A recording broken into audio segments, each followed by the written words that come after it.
에레미야 14장 1절에서 12절 말씀. 1절에서 6절은 가뭄의 목마름에 대해서 말씀을 하셨고 7절부터 9절은 거기에 대한 에레미야 선지자의 하나님을 향한 탄원과 기도의 이야기. 그 다음에 10절부터 12절에 하나님은 거기에 대한 결정, 심판은 진행을 한다. 반드시 심판한다. 또 그에 대해서 어떤 기도와 제사도 받지 않겠다. 다시 말해서 반드시 심판받아야 된다. 라는 생각을 하면서 로마서 3장 23절에 제2삭은 사망이다. 그래서 하나님은 분명하게 사람에 대해서는 심판을 하지 않으실 겁니다. 이런 마음과 이런 기도와 소원에 대해서 하나님은 사람은 사랑하시지만 죄에 대해서는 하나님 사랑할 수 없고 죄에 대해서는 반드시 작은 죄든 큰 죄든 반드시 대가를 지불 받아야 된다. 누군가는 받아야 된다. 그래서 죄는 미워하되 죄인은 사랑한다는 하나님의 말씀이 생각나는 말씀이 바로 예레미야서 14장 꺼지는 게 잘 들립니까? 어쨌든 여러 가지 잘 들려요? 네. 어쨌든 통신 상태가 안 좋아서 죄송합니다. 그래서 죄인은 사랑하되 죄는 미워하는 하나님의 말씀을 생각하는 말씀입니다.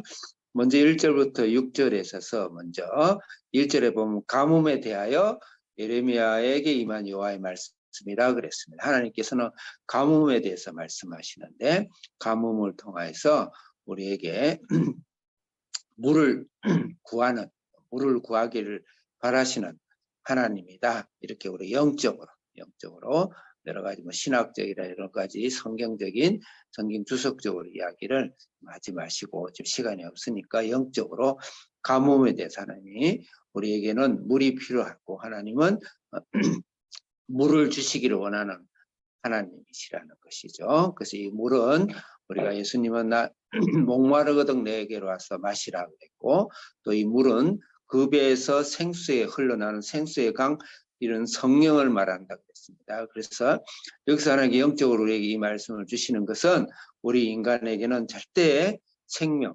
물이 없으면 죽는 것과 마찬가지로 고통스러운 것과 마찬가지로 저주와 마찬가지로 영원한 생명이신 사마리아 사장의 수가성 여인의 나는 영원히 목마르지 않는 생수다 라는 말씀을 기억하고 그 배에서 흘러나오는 생수다. 성령을 말하는 그 예수님. 그래서 우리에게는 생명과 성령이 필요한 삶이라는 것을 말씀하시는 하나님입니다.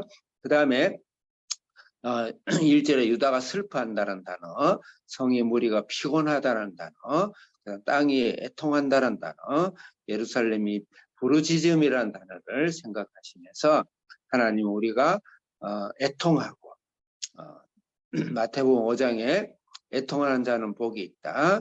줄이고 목마른 자는 복이 있다. 그래서 우리는 항상 이 가뭄과 마찬가지로 생수이신 예수 그리스도, 반석의 물이신 성령님을 날마다 우리는 그걸 향해서 마음을 슬퍼하고 마음을 다하고 애통하고 줄이고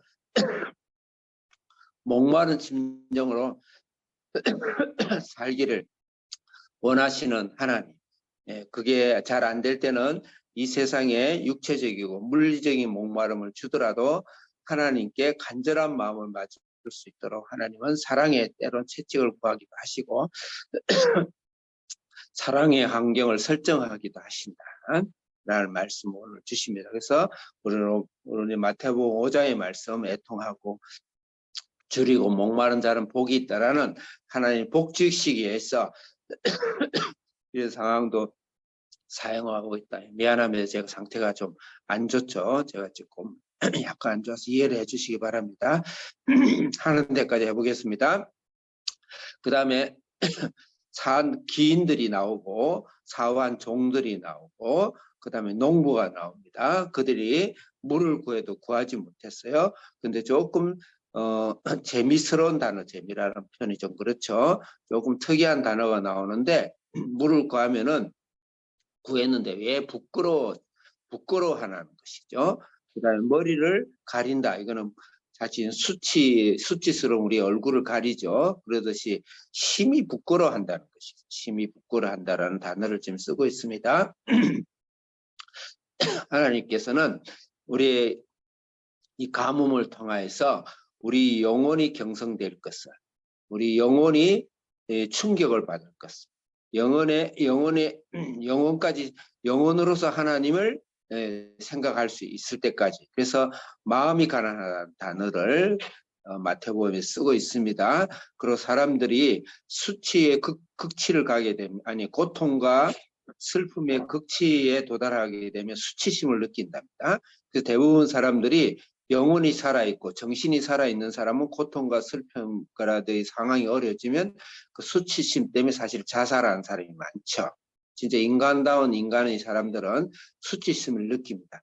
이런 어려운 상황과 내 뜻대로 되지 않았을 때 영적인 수치심, 인간의 근본적인 수치심을 느낄 수 있는 사람이 되어야 되지 않을까. 또 하나님께서는 우리가 때로는 육체적인 약간의 환난과 고통을 준다 하더라도, 또 환난을 준다 하더라도 영혼의 수치심, 영혼의 흔드심, 이런 것을 받기를 원하는 분이 하나님이시다. 그래서 오늘 1절부터 6절 말씀은 굉장히 우연한 말씀이 아니고 이 세상 우리의 죄와 심판에 있었을 때 하나님은 우리를 끝까지 흔들어서 마음이 애통해하고 영혼이 가난하도록 만들기 위해서 영원한 생수신 예수님과 생수신 성령으로 돌아올 것을 바라는 그런 아름다운 고통이다. 이렇게 볼 수가 있습니다. 7절부터 9절까지는 예레미야가 탄원하는 것이죠. 거기서 우리가 주목할 단어는 주의 이름이라는 단어 1절에, 그 다음에 7절에 주의 이름, 8절에 이스라엘의 소망이라는 단어, 또 구원자라는 단어, 그 다음에 9절에 보면 중간쯤 우리는 주의 이름을 일컬어 그랬습니다.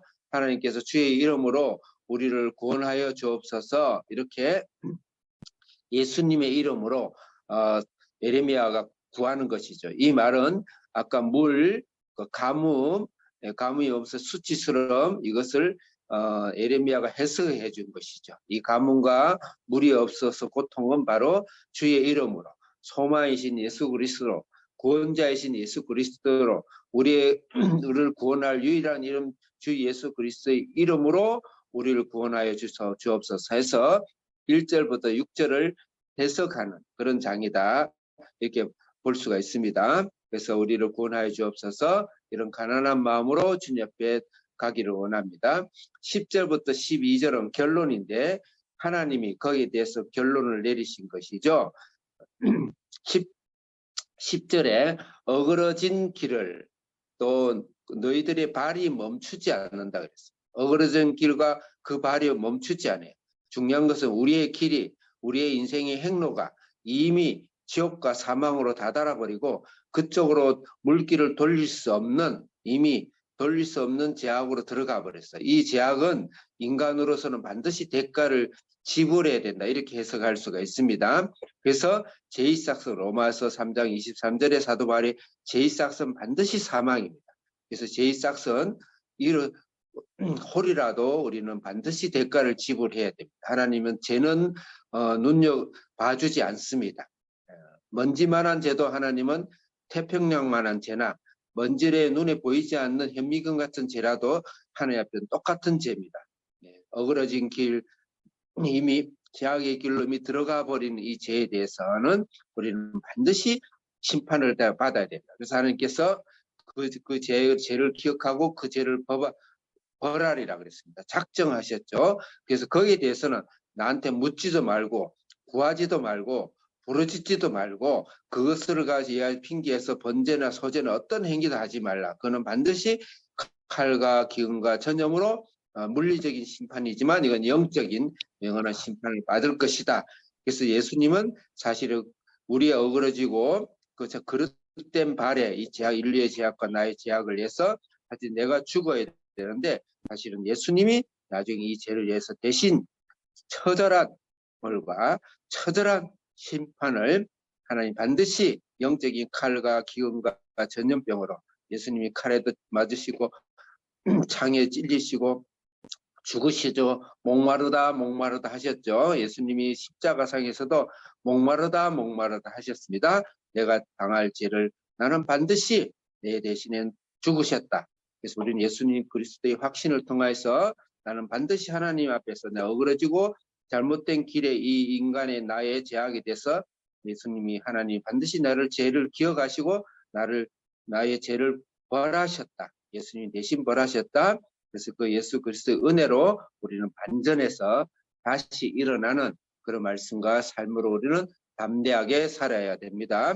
항상 우리 그리고 이 땅에서 우리가 예수 그리스도를 통해서 우리 이미 죄를 사했지만 우리가 죄를 항상 무서워하고 하나님이 죄를 그토록 자기 독생자까지 주시기까지 하나님은 절대 용서할 수가 없고 참을 수 없고 간과할 수 없다는 걸 알고 우리가 이 땅에 살아가면서 거룩함을 예수님의 보혈과 대신 죽음과 사랑을 생각하고 은혜를 생각하면서 더 거룩한 삶을 소망하고 1000번이고 100번이고 주님 앞에서 기도하고 하나님의 거룩함을 소망하며 우리의 생수가 되시고 우리의 성령이 되신 예수 그리스도를 오늘도 붙잡고 살아가는 여러분, 너희 휴가 기간 되시고 여러분 자녀와 가정과 인생 속에 예수님의 보혈, 성령의 능력이 더 충만되기를 되는 오늘 하루 되기를 바라겠습니다. 기도하겠습니다. 살아계신 우리 아버지 하나님 감사합니다. 오늘도 예수님의 생명이 내 속에서 강같이 일어나고 성령의 생수가 반석에서